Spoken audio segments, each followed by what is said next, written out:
अरहंताणम नमो अरहंताणम नमो अरहंताणम।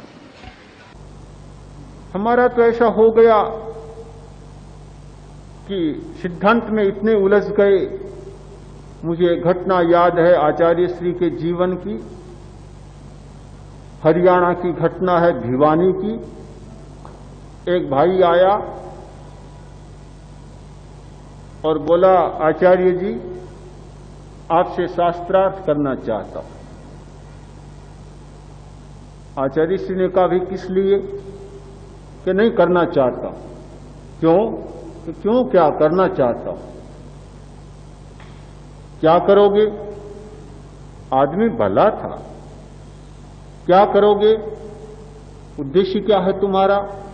ये तो बहुत पुरानी बात हो गई। शास्त्रार्थ पुराने जमाने में होते थे, बड़े अखाड़े जमते थे, मल्ल कुश्तियां होती थी, पर आज तो कोई उपयोगिता नहीं रही। क्या करोगे? आखिर होते होते आखिर बोल पड़ा कि मैं आपको पराजित करना चाहता, हराना चाहता। साफ साफ बात पे इतनी तो अच्छाई माननी चाहिए। आचार्य श्री ने कहा, इतना छोटा सा उद्देश्य और इतना बड़ा समारंभ, निकालनी तो चुईया और पहाड़ खोदोगे, क्या भला होगा? आखिर चुईया तो निकालनी है, मुझे ही हराना है। तो लो, मैं कहता हूं कि तुम जीते और मैं हारा, बाजार में जाकर बता देना, लोगों को बता दो कि आचार्य तुलसी हार गए और मैं जीत गया हूं। बस तुम्हारी बात तो पूरी हो गई।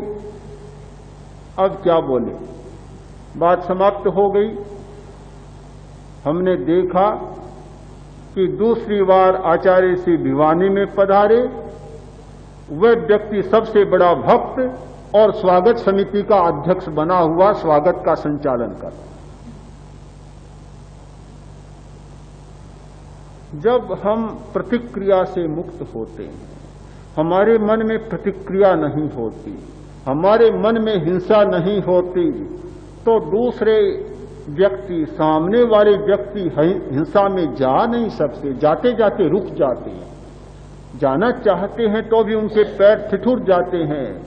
मेरे मन में हिंसा है और 100 बार अहिंसा के सिद्धांत की चर्चा करूं, अहिंसा की बात समझाना चाहूं, सारी बकवास होगी, सारा व्यर्थ का प्रलाप होगा, नतीजा कुछ भी नहीं होगा।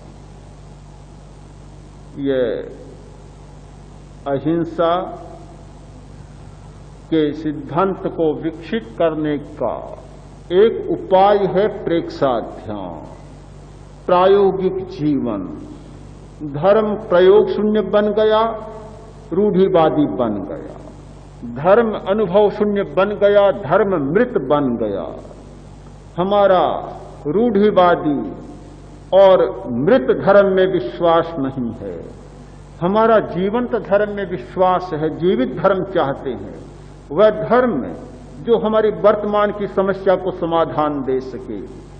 हम उस धर्म में विश्वास नहीं करते जो परलोक सुधारने वाला धर्म है, कि धर्म करो तुम्हारा परलोक सुधर जाएगा, धर्म करो नरक नहीं मिलेगा, धर्म करो स्वर्ग मिलेगा, मोक्ष मिलेगा।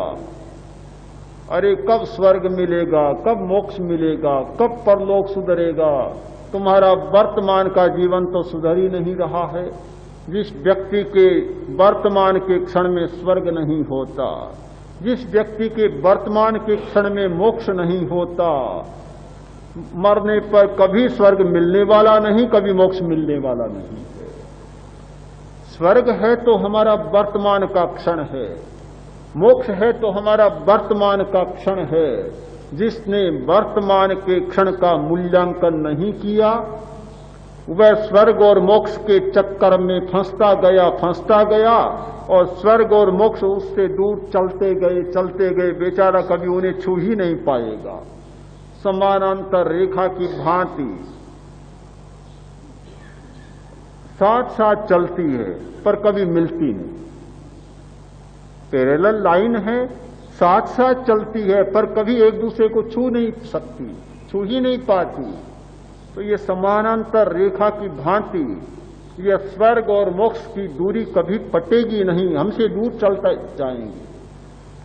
धर्म का उद्देश्य होता है वर्तमान जीवन का सुधार, वर्तमान जीवन का परिवर्तन। बड़ी विचित्र बात हो गई धार्मिक परिवारों में कि बहनें भाई धर्म करते हैं, धर्मस्थानों में जाते हैं, उपासना करते हैं, पूजा करते हैं, स्वाध्याय करते हैं, सब कुछ करते हैं, पर लड़ाइयां भी बहुत करते हैं, झगड़े करते हैं, कलह करते हैं, संघर्ष करते हैं।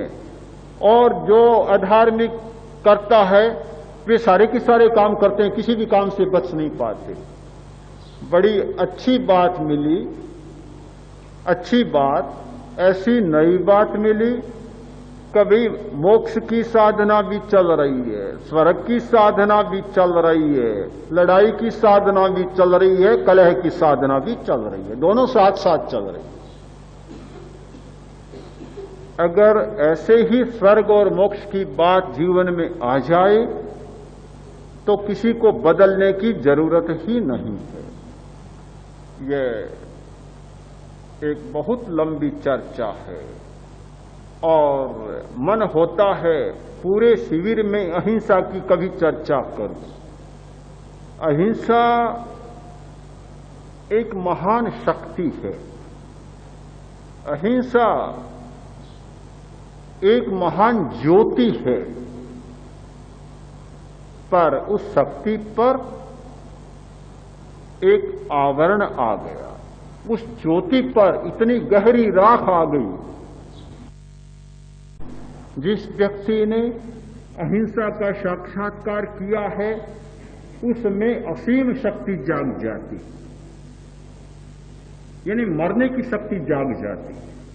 मरने की शक्ति दुनिया में सबसे बड़ी शक्ति होती है। शक्ति का जितनी भौतिक शक्तियां हैं उनके पास अंतिम साधन है किसी को मार देना, बस। इसके आगे तो उनके पास कुछ भी नहीं है, आगे क्या करेंगे? इससे बड़ी कोई शक्ति नहीं। और जिस व्यक्ति में मरने की शक्ति आ गई वह सारी भौतिक शक्तियों से अपराजेय बन गए।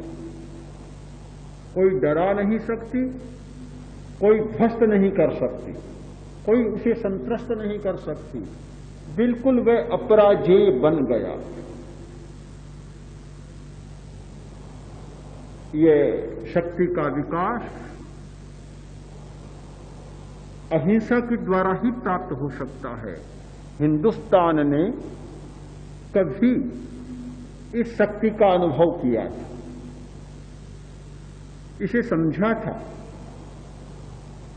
किंतु पता नहीं मध्यकाल में क्या हुआ, हमारी एक धारणा बन गई और इतिहास के लेखकों ने कुछ शायद गलत बातें भी लिख डाली तो अहिंसा ने हमारे देश को दुर्बल बना दिया, कमजोर बना दिया। बड़ा आश्चर्य होता है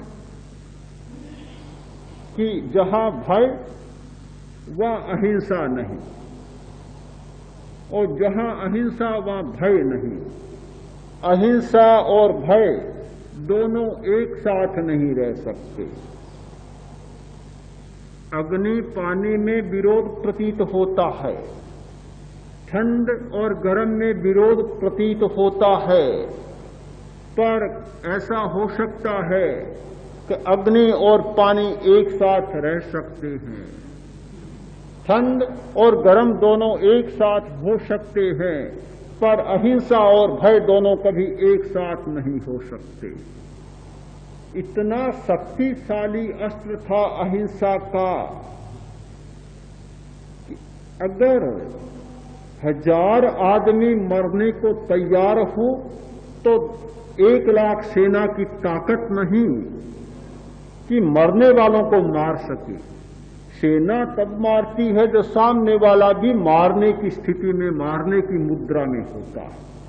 अगर मारने की स्थिति में न हो, आक्रमण की स्थिति में न हो, तो सेना भी निरस्त हो जाती है और उसकी मनोवृत्ति भी बदल जाती है। किंतु हमने अहिंसा को बिल्कुल ही निर्मूल्य बना दिया, निस्तेज बना दिया। मैं मारने की हिंसा की बात को भी छोड़ देता हूं।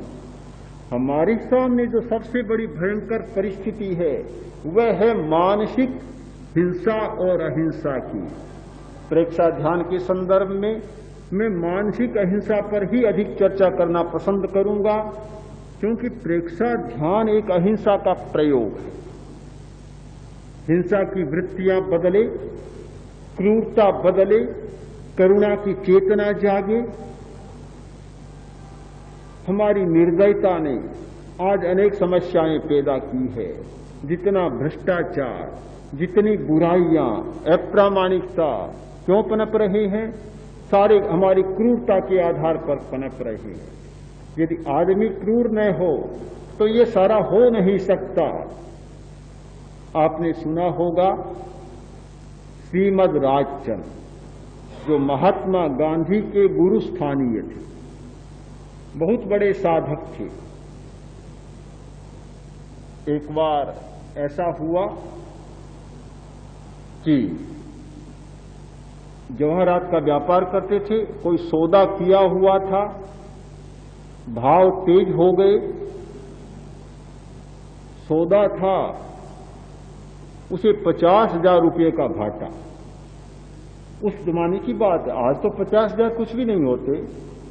उस जमाने में, आज से 60 वर्ष 70 वर्ष पहले के जमाने में 50,000 का कितना मूल्य होता था। बेचारा घबरा गया। श्रीमद राजचंद्र को पता चला, एक दिन मिलने आया, बड़ा घबराया सा। श्रीमद ने कहा, बोलो क्या बात है? उसके मन में तो वही बात थी। बोला, आप चिंता न करें, मैं आपका पूरा चुका दूंगा। श्रीमद ने कहा, चुकाने की कोई बात ही नहीं, कब पूछ रहा हूं, तुम्हारी स्थिति क्या है, बताओ क्या कर रहे हो, क्या चल रहा है? उसने कहा, मैं जानता हूं कि आपका रुपया मेरे पर है, कर्जा है, मैं चुकाऊंगा, पूरा चुकाऊंगा, जब होगा तब चुका दूंगा, आप कृपा करें और अभी जल्दबाजी न करें।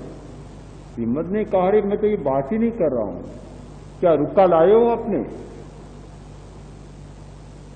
जिसमें अनुबंध हुआ है, रुका है तुम्हारे पास है, पर आप क्यों जल्दी करते?